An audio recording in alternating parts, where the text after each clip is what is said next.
Hi friends, welcome to మన Telugu channel by Sriya. Guppedantha మనసు upcoming రివ్యూలోకి వెళ్ళిపోదాం. ఎపిసోడ్ స్టార్ట్ అవ్వగానే మను దగ్గరికి అనుపమ వెళ్తుంది కదా. మను అనుపమతో, మేడం మీరు కూడా నేను ఈ హత్య చేశానంటే నమ్ముతున్నారా? ఎవరు నమ్మినా నమ్మకపోయినా మీరేమనుకుంటున్నారనేదే నాకు ముఖ్యం. మీరు ఇక్కడికి నాతో ప్రేమతో వచ్చారా లేకపోతే సానుభూతితో వచ్చారా అని ఇంకా చాలా అడుగుతూ ఉంటాడు మను. కానీ ఏ మాటలకి సమాధానం చెప్పకుండా సైలెంట్గా ఉంటుంది అనుపమ. మను మాత్రం తన కోపాన్ని ఎక్స్ప్రెస్ చేస్తూ ఉంటాడు. మేడం నాకు ఎవరిపై ద్వేషం లేదు, కోపం లేదు, ఒకే ఒక్కరిపై తప్ప, అదే నా తండ్రి. నా తండ్రి ఒకవేళ నాకు కనపడితే తనని చంపేంత కోపం నాకుంది అని గట్టిగా ఆవేశంగా అరుస్తాడు మను. మను, ఈ ఆవేశమే నిన్ను నాకు దూరం చేస్తుంది. ఈ ఆవేశంతో నువ్వు ఏం సాధించావు? ఇప్పుడు అనవసరమైన కేసులో ఇరుక్కున్నావు. చూడు, నేను నీ ఎలా పెంచాను. ఒకవేళ నీ తండ్రి నీకు కనబడినా నువ్వు అతన్ని శాంతంగా చూడాలి, అంతేకాని తనపై ద్వేషం కోపం పెంచుకోకూడదు. ఒక మనిషిని చంపాలి అనే ఆలోచన ఎప్పటికీ రాకూడదు అని చెప్పి అక్కడి నుండి వెళ్ళిపోతుంది అనుపమ. ఇది ఇలా ఉండగా మహేంద్ర శైలేంద్ర దగ్గరికి వెళ్ళి నిజం రాబట్టాలని ట్రై చేస్తూ ఉంటారు. నిజం చెప్పు, నువ్వే మనుని కావాలని ఈ కేసులో ఇరికించావు కదా, రాజీవ్ని చంపింది నువ్వే కదా అని చెప్పి గట్టిగా అడుగుతారు మహేంద్ర. బాబాయ్ మీరేం మాట్లాడుతున్నారు బాబాయ్? రాజీవ్ని చంపాల్సిన అవసరం నాకేముంది? అయినా మనుగాడే ఆ రాజీవ్ని చంపి ఉంటాడు. నాకెందుకో ఒక విషయం అనిపిస్తుంది. ఒకవేళ వసుధారాపై ఆ మను మనసు పడ్డాడేమో అని అనగానే శైలేంద్ర చెంపపై ఒక్కటి గట్టిగా కొడతారు మహేంద్ర. ఊరుకుంటున్నానని ఏది పడితే అది వాగితే ఈసారి బ్రతికి నువ్వుండవు, చంపేస్తా అని అక్కడి నుండి వెళ్ళిపోతారు మహేంద్ర. ఇంకా శైలేంద్ర కూడా అక్కడి నుండి వెళ్ళిపోతారు. ఇది ఇలా ఉండగా అనుపమ వాళ్ళ పెద్దమ్మ ఇంటికి వచ్చి అనుపమని ఓదారుస్తూ ఉంటారు. ఇంకా వసుధారకు ఒక న్యూ విషయం ఏం తెలుస్తుందంటే, జగతి మేడం, అనుపమ వాళ్ళ పెద్దమ్మ, వీళ్ళ ముగ్గురు మంచి సన్నిహితులు. జగతి మేడం ఆ మా అమ్మగారికి అనుపమ వాళ్ళ పెద్దమ్మకి అనుపమ ఎంత ఇష్టమో జగతి అంటే కూడా అంతే ఇష్టం. వాళ్ళిద్దరిని ఇన్స్పైర్ చేసిందే అనుపమ వాళ్ళ పెద్దమ్మని. అండ్ వీళ్ళు రిలేటివ్స్ కాదు అనే విషయాన్ని తెలుసుకుంటుంది వసుధార. మహేంద్ర ఇంటికి రీచ్ అవుతారు. అనుపమ వాళ్ళ పెద్దమ్మతో, అనుపమ నువ్వేమీ కంగారు పడద్దు, మను ఎలాంటి తప్పు చేయలేదని నేను పూర్తిగా నమ్ముతున్నాను. ఖచ్చితంగా మనుని బయటికి తీసుకువచ్చే బాధ్యత నాది. నేను మాటిస్తున్నాను, మను నిర్దోషిగా బయటికి వస్తారు అని అంటారు మహేంద్ర. ఇంకా అప్పుడే అనుపమ వాళ్ళ పెద్దమ్మ, అవును బాబు, నీపై నాకు ఆ నమ్మకం ఉంది. ఎందుకంటే నీకు మను రక్త సంబంధం లాంటివాడే కదా అని అంటుంది. ఒక్కసారిగా అనుపమ వసుధార షాక్ అయిపోతారు. మహేంద్ర మాత్రం అలా ఆశ్చర్యంగా చూస్తూ ఉంటారు. అనుపమ వాళ్ళ పెద్దమ్మ వెంటనే, అంటే నువ్వు దత్తత తీసుకోవాలని మనస్ఫూర్తిగా కోరుకున్నావు, అది చివరి అంశం వరకు కూడా వచ్చింది. అప్పుడు దత్తత తీసుకున్నా తీసుకోకపోయినా దేవుని ప్రకారం నువ్వు తనని మనస్ఫూర్తిగా దత్తత తీసుకున్నట్టే. మను నీ కొడుకు అయిపోయినట్లే. కాబట్టి నీ కొడుకుని నువ్వు కాకుండా ఇంకెవరు కాపాడుకుంటారు అని అంటారు అనుపమ వాళ్ళ పెద్దమ్మ. అమ్మయ్య అని ఊపిరి పీల్చుకుంటారు అనుపమ అండ్ వసుధార. మీరు చెప్పింది కరెక్ట్ అమ్మా, నా మనసులో ఏదైతే ఉందో మీరు అదే చెప్పారు. దత్తత కార్యక్రమం జరిగినా జరగకపోయినా, నేను పూర్తిగా మనుని దత్తత తీసుకున్నా తీసుకోకపోయినా మనుని నా కొడుకులాగే భావిస్తున్నాను, రిషిలాగే భావిస్తున్నాను. కాబట్టి మను బయటికి వచ్చే బాధ్యత నాది. మను కడిగిన ముత్యంలా ఏ తప్పు లేకుండా ఖచ్చితంగా బయటికి వస్తాడు అని ఇంకా హ్యాపీగా నమ్ముతారనమాట మహేంద్ర వాళ్ళు. ఇది ఇలా ఉండగా శైలేంద్ర ఇంటికి చాలా కోపంగా వస్తాడు. ధరణి ధరణి అని పిలుస్తాడు. ఏంటండి ఏమైంది? అయ్యో మీ బుగ్గ ఏంటండి అలా ఎర్రగా అయిపోయింది? మళ్ళీ గోడకు గుద్దుకున్నారా అని అడుగుతుంది ధరణి. ఏమీ మాట్లాడకుండా వెళ్ళి ఐస్ ప్యాక్ తీసుకురా పో అని అంటాడు శైలేంద్ర. దేవయాని శైలేంద్ర దగ్గరికి వస్తుంది. నాన్న ఏంటిది, ఎక్కడైనా పడిపోయావా అని అడుగుతుంది. రామమ్మీ చెప్తాను అని ఇంకా రూమ్కి వెళ్ళి మాట్లాడుతూ ఉంటాడు శైలేంద్ర. ఏమైంది నాన్న, అసలు ఏంటా బుగ్గకి అని అడుగుతుంది దేవయాని. మమ్మీ బాబాయ్ నన్ను కొట్టాడు మమ్మీ అని అంటాడు శైలేంద్ర. ఒక్కసారిగా షాక్ అయిపోతుంది దేవయాని. ఏంటి మహేంద్ర నిన్ను కొట్టాడా? అదేంటి నాన్న, మహేంద్ర ఊరికే ఎవరిని కొట్టడు. నువ్వేదో పిచ్చివాగుడు వాగుంటేనే కొడతాడు. చెప్పు, ఏమన్నావు నాన్న మహేంద్ర ముందు అని అడుగుతుంది దేవయాని. అంటే మమ్మీ, బాబాయ్ నన్ను కలవాలని పిలిచారు. నేను బాబాయ్ దగ్గరికి వెళ్ళాను. అప్పుడు బాబాయ్, నిజం చెప్పు, రాజీవ్ని చంపింది నువ్వే కదా అని అడుగుతున్నాడు. లేదు, నాకు చంపాల్సిన అవసరమేముంది బాబాయ్, ఎలాగో మనుగాడు వసుధారాతో క్లోజ్గా ఉంటున్నాడు కాబట్టి వసుధార వల్లేవాడు అని చెప్పి కొంచెం అటు ఇటుగా మాట్లాడాను, వెంటనే కొట్టాడు అని అంటాడు శైలేంద్ర. ఇంకా ఈ చెంప మీద ఒక్కటి కొడుతుంది దేవయాని. ఒక్కసారిగా శైలేంద్ర షాక్ అయిపోతాడు. ఏంటి మమ్మీ, బాబాయ్ కొట్టాడంటే నువ్వు కూడా ఎందుకు కొడుతున్నావు అని అడుగుతాడు. లేకపోతే ఏంటి నీ పిచ్చి మాటలు? వసుధార గురించి తెలుసా నీకు? వసుధార క్యారెక్టర్ ఏంటో తెలుసా? తెలిసి కూడా అలా మాట్లాడడం కరెక్ట్ కాదు కదరా. ఎంతైనా ఆ వసుధార కూడా ఒక ఆడపిల్లే, తనకి ఆత్మాభిమానం అనేది ఉంటుంది. అయినా నీకు తెలిసిందే కదా, వసుధార రిషి వీళ్ళిద్దరూ విడతీయలేని బంధం. రిషి అంటే ఎవరు? వసుధార.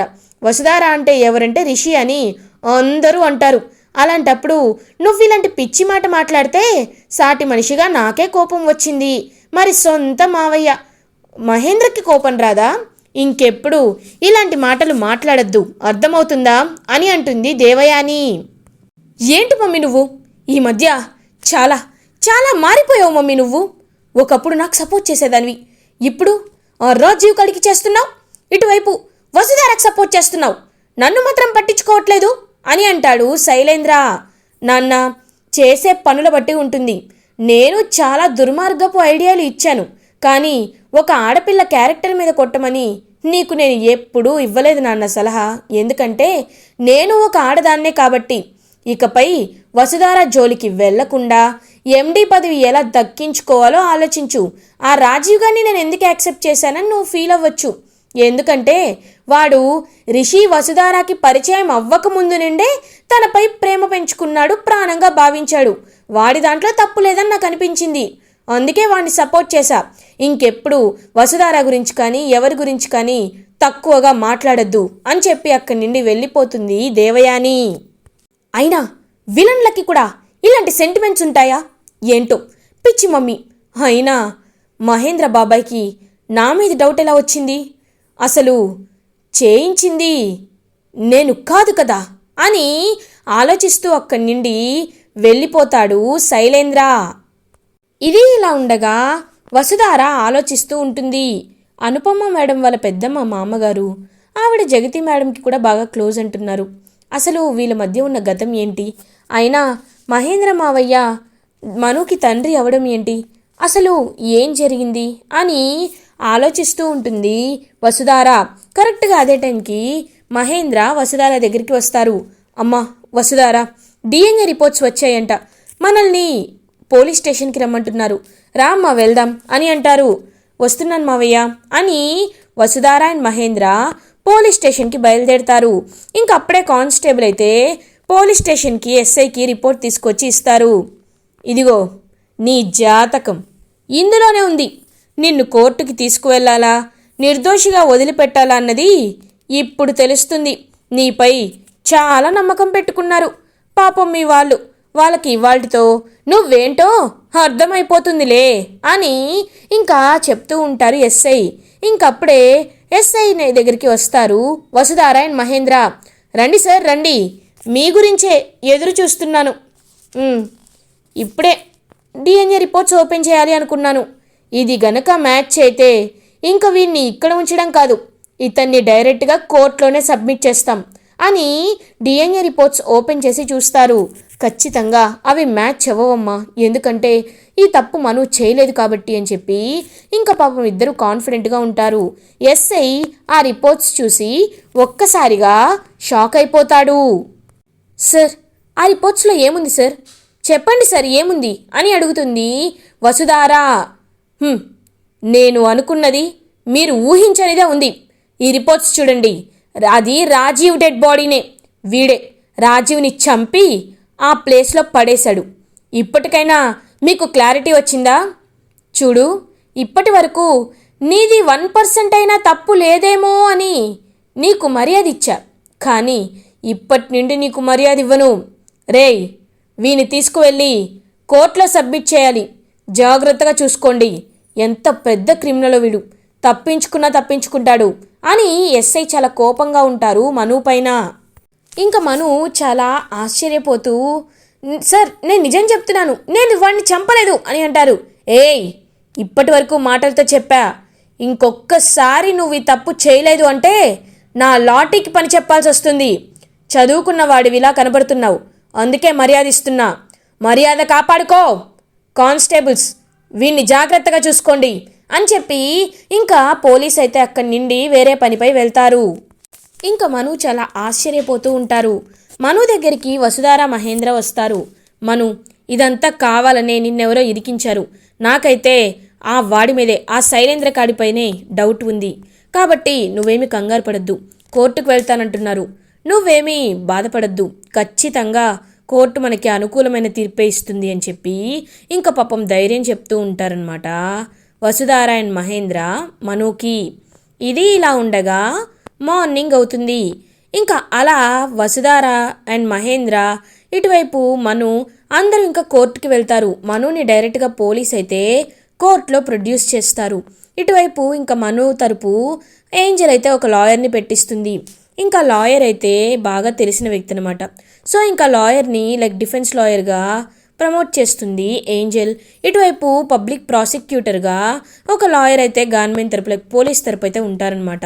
ఇటు దేవయాని మాట్లాడుతూ ఉంటుంది శైలేంద్రతో. నాన్న, మనం కూడా కోర్టుకు వెళ్దాం నాన్న అని అంటుంది.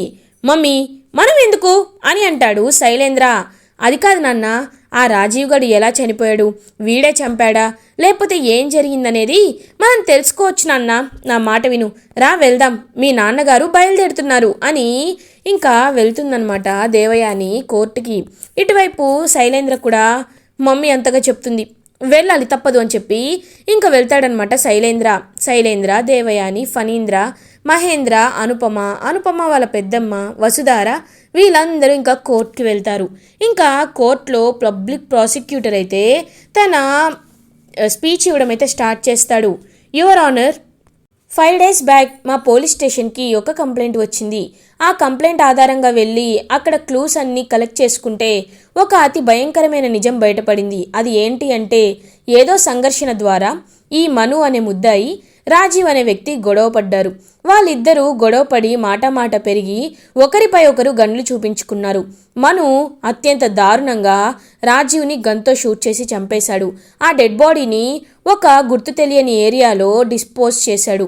ఇదంతా ఎవరికి తెలియదేమో అనుకొని నెక్స్ట్ డే దత్తత కార్యక్రమం పెట్టుకొని దత్తత కార్యక్రమానికి ఏమీ తెలియని వాడిలా హాజరయ్యాడు.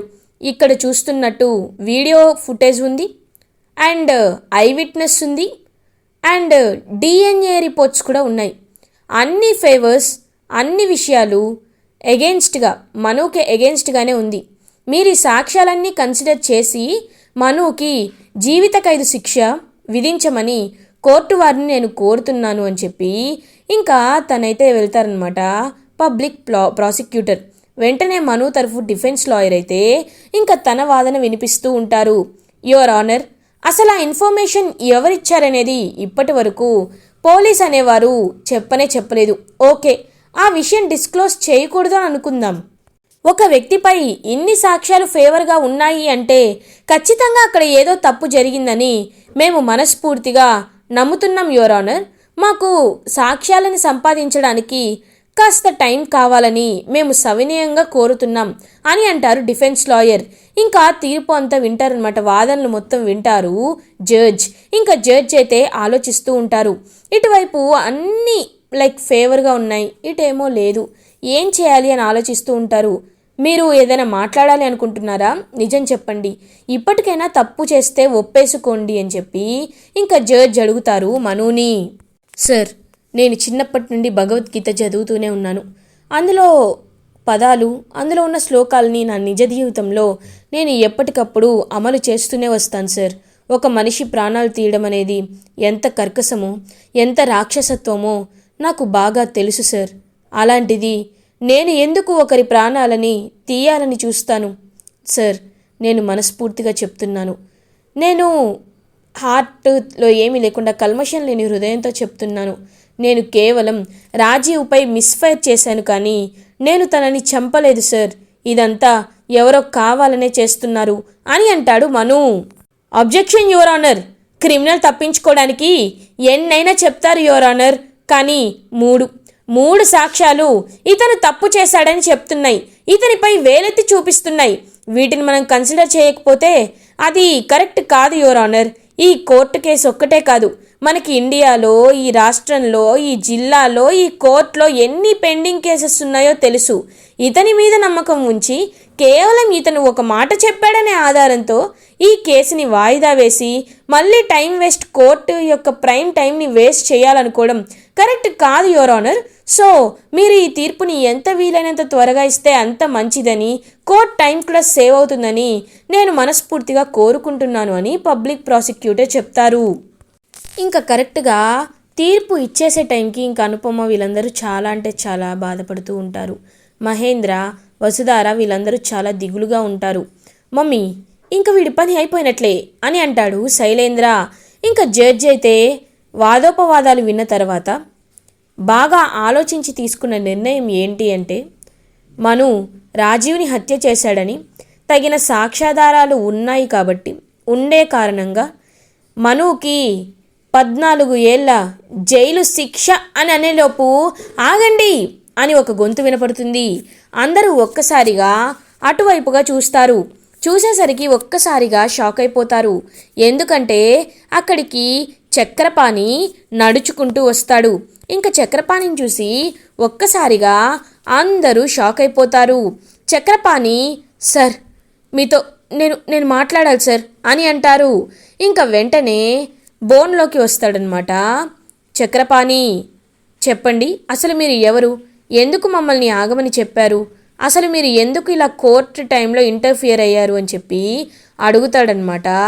ఇంకా జడ్జ్ అప్పుడే ఇంకా చెప్పడం స్టార్ట్ చేస్తారు. చక్రపాణి, సార్ నేను మీ అంత చదువుకోలేదు, నాకు అంత పెద్ద జ్ఞానం లేకపోవచ్చు, కానీ నేను ఒకే ఒక మాట చెప్తున్నాను సార్. ఈ విషయంలో మనుబాబుది తప్పేమీ లేదు, తప్పు చేసింది నేను అని అంటారు చక్రపాణి. ఒక్కసారిగా అందరూ షాక్ అయిపోతారు. ఇంకా శైలేంద్ర అయితే స్టన్ అయిపోతాడు. మీరు చెప్పేది సరిగ్గా చెప్పండి అని అంటారు జడ్జ్. చెప్తాను సార్, అసలు ఆ రోజు ఏం జరిగిందంటే అని ఫ్లాష్ బ్యాక్లోకి వెళ్తారు. ఇంకా ఫ్లాష్ బ్యాక్లో రాజీవ్ అండ్ మను ఇద్దరు ఒకరినొకరు కాల్చుకుంటారు కదా. ఇంకా మను అయితే వదిలేస్తాడనమాట. ఇంకా మను అయితే వదిలేస్తాడు రాజీవ్ని. రేయ్, ఎప్పటికీ రిషి సార్ భార్యేరా వసుధారా ఎప్పటికైనా మేడం రిషి సార్ భార్యే. నువ్వు ఎంత ట్రై చేసినా వసుధారా మేడం నీ వైపు కన్నెత్తి కూడా చూడదు అని చెప్పి ఇంకా బెదిరించి వెళ్ళిపోతాడు. ఆ మాటలకి రాజీవ్ బాగా హర్ట్ అవుతాడు. హర్ట్ అయ్యి, నాకే ఛాలెంజ్ చేస్తావరా మను? ఇప్పుడు చూడు, వసుని 24 గంటల్లో పెళ్లి చేసుకొని ఎలా నీకు చూపిస్తానో అని డైరెక్ట్గా చక్రపాణి ఇంటికి వెళ్తాడనమాట రాజీవ్. ఇంకా చక్రపాణి వాళ్ళ ఇంటికి వెళ్ళి తలుపులు బద్దలు కొడతాడు. రేయ్ దుర్మార్గుడా, నువ్వేంట్రా ఇక్కడ అని అడుగుతారు చక్రపాణి. మావయ్య, మీరిప్పుడు నాకు ఉపయోగపడాలి. ఎందుకో తెలుసా? నేను వసుని పెళ్లి చేసుకోవాలనుకుంటున్నాను. మీరు నాకు దానికి హెల్ప్ చేయాలి. మీరు నా దగ్గర ఉన్నారని, నేను కిడ్నాప్ చేస్తే ఖచ్చితంగా వసుధార భయపడి ఇక్కడికి వస్తుంది. అందుకే నేను మిమ్మల్ని కిడ్నాప్ చేయాలని వచ్చాను మావయ్య అని అంటాడు రాజీవ్. రేయ్ దుర్మార్గుడా, నా కూతుర్ని అని చెప్పి చక్రపాణి అంటూ ఉంటారు. మావయ్య, ఎందుకలా అంటూ ఉంటారు? అయినా ఇప్పుడు ఏం తక్కువని, నేను వసుని బాగా చూసుకుంటాను మావయ్య, రండి చెప్తాను అని చెప్పి ఇంకా గన్ తీసుకొని బెదిరించాలనుకుంటాడు రాజీవ్ని. కరెక్ట్గా ఇంకా అలా రాజీవ్ అండ్ ఇటువైపు చక్రపాణి ఇద్దరు జరిగే ఫైటింగ్ ప్రాసెస్లో రాజీవ్ తలపై రాడ్డుతో గట్టిగా ఇంకా అనుకోకుండా కొడతారు చక్రపాణి. ఇంకా రాజీవ్ తలకి దెబ్బ తగిలి వెంటనే స్పాట్ డెడ్ అనమాట. ఇంకా అలా చనిపోతాడనమాట రాజీవ్. ఇంకా వెంటనే చక్రపాణి ఏం చేయాలో తెలియక రాజీవ్ని తీసుకువెళ్ళి ఇంకొక దూరంగా హైదరాబాద్ అవుట్స్కర్ట్స్లోకి తీసుకువెళ్ళి అక్కడ ఇంకా కాల్ చేయడం అయితే జరుగుతుంది. సో అలా ఇటువైపు మను బుల్లెట్స్ దొరికాయని అండ్ కాల్ చేసిన దగ్గర రాజీవ్ డెడ్ బాడీ అనేది మ్యాచ్ అయింది DNA అని అలా రిపోర్ట్స్ అయితే వస్తాయి. ఇది ఎవరికి తెలియదు కాబట్టి ఈ విషయం ఎవ్వరికి తెలియకుండా ఓన్లీ చక్రపాణికి మాత్రమే తెలుస్తుంది. చక్రపాణి ఇదంతా చెప్పాక ఒక్కసారిగా అందరూ షాక్ అయిపోతారు. సార్, కావాలంటే నా దగ్గర ఆ రాడ్ కూడా ఉంది, ఫింగర్ ప్రింట్స్ తీసుకోండి. తప్పు చేసింది నేను సార్, నేను. మను బాబు ఎలాంటి తప్పు చేయలేదు. వీరు మాకు ఎంతో సహాయం చేశారు, మా అమ్మాయికి అండగా నిల్చున్నారు.